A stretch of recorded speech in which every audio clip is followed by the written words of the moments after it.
اللهم صل على محمد وآل محمد. بسم الله الرحمن الرحيم. اللهم صل على محمد وآل محمد. اللهم صل على محمد وآل. maa ngi souhaiter bonne fête à tout le monde et rappeler surtout rapidement, parce que Dieu a dit fadhakkir fa inna dhikra tanfa'ul mu'minin. Et je prie Allah subhanahu wa ta'ala de nous permettre, Inch'Allah, de faire beaucoup de fêtes. Quand je dis fêtes, en réalité, dans ma compréhension, je ne parle pas de festivités. Je parle de ibadah, des actes de dévotion. Parce que notre imam a dit qu'à chaque jour qu'on n'a pas fait de péché, qu'on n'a pas désobéi à Dieu, c'est un jour de fête. Donc c'est comme ça que je vois moi la fête. Voilà, c'est pour moi une forme de dévotion. Maintenant, comme vous savez, la fête de Eid al-Fitr, le mois de Ramadan, après les 30 jours, on fait le Eid al-Fitr. Et la période de Hajj, quand on finit de faire les rituels de Hajj, aussi, on fait cette prière-là que nous venons d'effectuer. Donc, il y a la fête du mois de Ramadan et il y a la fête de Hajj. Et je voudrais surtout rappeler que le Hajj, Dieu a dit à notre prophète Ibrahim, وَأَذِّنْ فِي النَّاسِ بِالْحَجِّ يَأْتُوكَ. Il dit appelle les gens au pèlerinage et ils viennent à toi. Il n'a pas dit ils viennent à la Kaaba. Il n'a pas dit ils viennent à la mosquée de Médine. Mais il dit Ya'touka, ils viennent à toi. Ça c'est clair. Ya'touka là-bas, il faut comprendre ça. Que Dieu n'a jamais laissé l'humanité, le monde, l'existence, sans un symbole, sans un représentant de Dieu, qui est souvent le prophète, souvent l'imam du temps.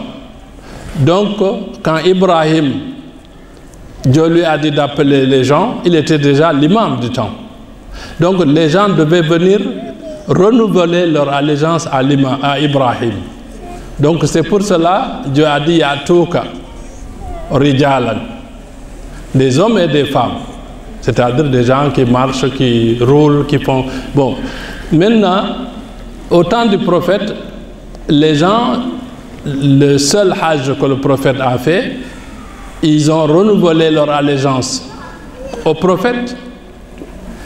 Et une semaine après, quand le prophète rentrait à la Mecque, vous connaissez tous, je rappelle seulement, il y a eu l'événement de Ghadir Khoum, où le prophète a reçu l'ordre de Dieu de désigner son successeur.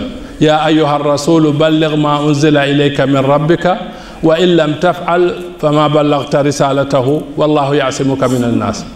Oh, le prophète, transmet ce qui t'a été révélé de ton Seigneur. Et si tu ne le fais pas, tu n'auras pas accompli ta mission. Donc, ça c'est clair. Maintenant, il faut savoir que ce jour-là, tous les frères et sœurs qui vont à la Mecque, en chassant qu'ils vont vers l'imam du temps, qui est l'imam al-Mahdi, Ajalallahu Farajahu Sharif, et renouveler leur allégeance à l'imam du temps, ceux-là ont compris le sens de Hajj. Mais nous aussi, il faut qu'on comprenne le sens de ce jour-là. C'est-à-dire qu'aujourd'hui, nous tous ici, il faut qu'on renouvelle notre allégeance à notre imam, qui est l'imam al-Mahdi, Ajalallahu Farajahu Sharif. Je répète que Dieu, depuis le début de l'existence jusqu'à la fin des temps, il ne laisse pas l'humanité sans un imam, un être infaillible, parfait et impeccable, qui devient un modèle pour l'humanité. Malheureusement, il y a eu beaucoup de périodes où ces modèles-là ont été complètement mis de côté.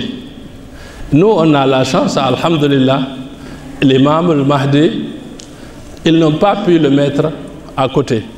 Ils n'ont pas pu l'empoisonner comme ils ont l'habitude de faire.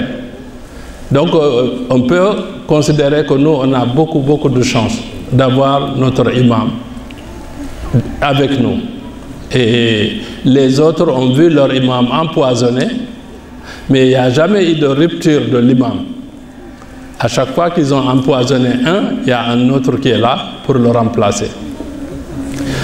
Et donc, on doit comprendre comme ça ce jour-là. C'est un jour de renouvellement de l'allégeance du croyant à l'imam de son temps. Ça, si c'est clair, on le fait, alhamdulillah rabbil alamin. Ensuite, on a dit la fête de Ramadan, c'est les jours qu'on a jeûné. Quand on a fini, on fait la fête. Et on a dit que quand on finit le Hajj, on fait cette prière-là et on fait le sacrifice. Ce sacrifice-là aussi, beaucoup de gens ne comprennent pas. Les bêtes sont maltraitées, on ne s'en occupe pas, on les attache dans tous les sens, on les traîne dans les voitures, dans les motos, dans les vélos. Ça ne fait pas partie des bonnes manières de l'islam. Ces bêtes-là, on doit bien les traiter, leur donner à boire, à manger, et même s'il faut les laver propres, parce qu'ils acceptent le sacrifice. Comme nous, on accepte le sacrifice. Quand c'est compliqué, quand on arrive à un niveau où on sait que maintenant, il faut qu'on se sacrifie pour Dieu, nous, on l'accepte. Donc l'animal aussi l'accepte. Mais ce n'est pas une raison pour maltraiter l'animal. Ou bien on met plein de bêtes dans un endroit, on prend un par un, on les tue devant les autres. Ce n'est pas dans les manières de l'islam. Tout ça, il faut faire attention à ça. Quand vous tuez une bête, il ne faut pas la tuer devant les autres bêtes. Parce que quand même, après tout, ils ont une vie.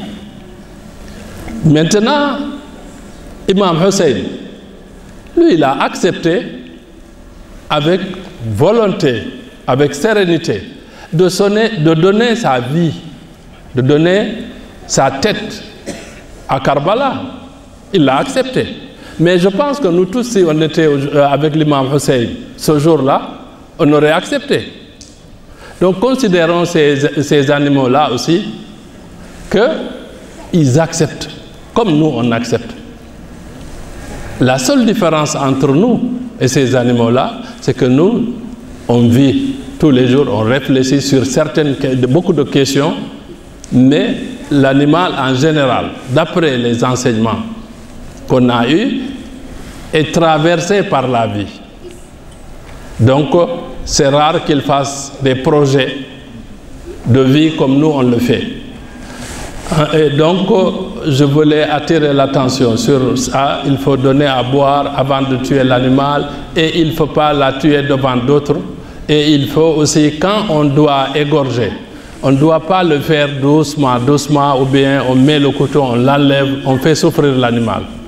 Il faut le faire min al-warid et al-warid. Je ne sais pas le dire en français, ni en pulaar, ni en wolof. Donc, le couteau ne doit pas avoir de décalage. Dès qu'on égorge, il faut aller d'un seul coup. Et pour que l'animal ne souffre pas longtemps. Ensuite, il y a maintenant, je vous ai dit, Ghadir Khoum. Quand le prophète a désigné l'imam Ali comme son successeur. Ce jour-là, c'est un jour important. Et en réalité, je vous dis aujourd'hui, et ce que vous savez aussi, et tout le monde le sait, c'est ça le Eidullah al-Akbar. C'est ça, la grande fête. C'est ça le jour de fête en réalité. Parce que vous savez que ce jour-là, c'est un jour où on a empêché, ce n'est pas le seul jour, mais il y a eu beaucoup de moments où on a empêché l'imam de son temps de faire son travail, de jouer son rôle. Et particulièrement l'imam Hussein. Il a été obligé d'abandonner les rituels de la fête, de partir à Médine, dire au revoir à son grand-père et d'aller se sacrifier à Karbala. Pourquoi? Parce qu'il ne voulait pas qu'on verse son sang dans la maison de Dieu, dans la maison sacrée. Donc, il faut qu'on comprenne le sens de chaque événement et comment il faut se comporter. Donc le 18e jour, c'est le jour où Dieu a demandé au prophète de désigner son successeur. Les gens n'ont pas accepté, ce n'est pas un problème. Les gens sont libres, on leur a donné l'intelligence et le libre arbitre. Dieu a dit, c'est l'imam Ali, après toi le prophète. C'est lui notre candidat, c'est lui qu'on a choisi. Les gens ont choisi leur propre candidat, c'est leur choix. Beaucoup de gens disent, oui, l'imam Ali était un homme brave, courageux, comment ça se fait? Mais l'imam Ali a respecté les règles du jeu. Dans une démocratie, je vois ici les gens qui connaissent bien ça, il y a comment on appelle, il y a un code électoral. Et le code électoral aussi, dans l'islam, Dieu a dit, la ikraha fid din, pas de contrainte dans la religion. Mohammed, dis-leur que toi, ton successeur, désigné par Dieu, c'est l'imam Ali. Mais s'il ne le veut pas, il n'y a pas d'écran, il n'y a pas de force, pas de guerre, pas de violence. Et c'est ce que l'imam a fait. Donc je voudrais dire que, Inch'Allah, le dimanche prochain, qui vient, dans l'après-midi, je pense, dans l'après-midi, tous ceux qui peuvent venir ici, on va faire, nous, ce qu'on appelle la plus grande fête de l'islam. C'est le Eidullah al-Akbar. C'est le jour où notre prophète a désigné Imam Ali comme successeur légitime. Donc c'est le dimanche prochain. Je voudrais demander à tout le monde, inviter à tout le monde de venir ici. On se retrouve ici et puis on renouvelle ce jour-là et on lui donne l'importance qu'on doit lui donner. Après ça, je voudrais dire à tout le monde qu'à un moment donné, j'ai pensé faire le Ashura cette année à Darul Hijra. Mais j'étais là-bas il y a 3 jours, j'ai regardé la situation, les conditions ne sont pas réunies pour le faire à Darul Hijra. Donc je vous dis aussi, il faut que tout le monde ici à la communauté Mousdahir, que chacun de son côté essaye de faire ce qu'il peut pour que le jour de Ashura, qu'on puisse se retrouver ici, nous tous, et aussi commémorer ce jour-là ensemble et renouveler encore notre allégeance aux imams du temps. Aux imams et à l'imam du temps. Donc le Ashura, on le fait ici cette année, Inch'Allah. Et je prie Allah subhanahu wa ta'ala de nous donner la possibilité de faire beaucoup de prières comme ça pendant longtemps. On ne demande pas à vivre longtemps parce qu'on aime la vie. On demande à vivre longtemps pour travailler pour Dieu, pour essayer de faire plus de bien que de mal. Essayer de demander pardon à Dieu. C'est pour ces raisons-là qu'on demande que Dieu nous laisse longtemps ici. Sinon, ce monde-là, c'est un monde difficile. D'ailleurs, vous avez vu, il y a beaucoup de gens qui se suicident. Donc, si ça arrive, c'est parce que la vraie paix, ce n'est pas ici. Donc, si on demande que Dieu nous laisse le temps, c'est pour juste qu'on puisse encore faire des actes de dévotion, essayer de faire... On dit qu'un homme ne peut pas vivre sans nuire. Mais ce qui est important, c'est de faire en sorte qu'on nuit le minimum possible. Voilà, tous les jours. Et c'est ça qui nous permet d'aller vers la perfection. Donc, c'est ça que je voulais dire. Ensuite, je voulais dire, pour les événements, on a le Mawlid Nabi qui arrive. Peut-être dans 4 mois, 5 mois, je ne sais pas. Mais le Mawlid, on peut le faire à Darul Hijra quand les conditions seront réunies. Ça, c'est une possibilité. Le prochain Ashura, on peut le faire là-bas aussi. Pourquoi on voulait le faire là-bas aussi? C'est parce que tout simplement, il y a beaucoup de choses. Il y a d'abord, nous, alhamdulillah, on est partisans de Ahlul Bayt. Mais aujourd'hui, pour nous, la communauté Mousdahir, cette région-là, il y a plus de frères et sœurs qui pensent comme nous. Donc c'est mieux de se rapprocher et de leur donner la possibilité de partager ces moments-là avec eux. C'est pour cette raison-là. Ensuite, il y a Sherif Al-Hassan qui est là-bas. Comme ça, toute personne qui veut faire le ziyara du shérif, ils peuvent le faire parce que c'était un homme de Dieu. Et je ne vais pas vous retenir plus longtemps, mais je prie Allah subhanahu wa ta'ala d'accepter tous nos actes de dévotion et surtout ce que nous venons de faire ici, de nous donner une très bonne santé, longue vie et surtout d'ouvrir toutes les portes et que Dieu, qui connaît chacun ce qui est dans son cœur, ses préoccupations, moi je ne sais pas, mais Dieu il sait, chacun ce qui est sa préoccupation dans son cœur, il fait l'intention ici, on prie et on demande à Allah subhanahu wa ta'ala de nous aider à arriver à réaliser nos projets, ceux qui sont malades à guérir, ceux qui ont d'autres préoccupations à régler leurs préoccupations. Il n'y a que Dieu qui sait, et vous-même, chacun. Donc on va faire le dua, Inch'Allah. A'udhu billahi minash shaitanir rajim. Bismillahir rahmanir rahim.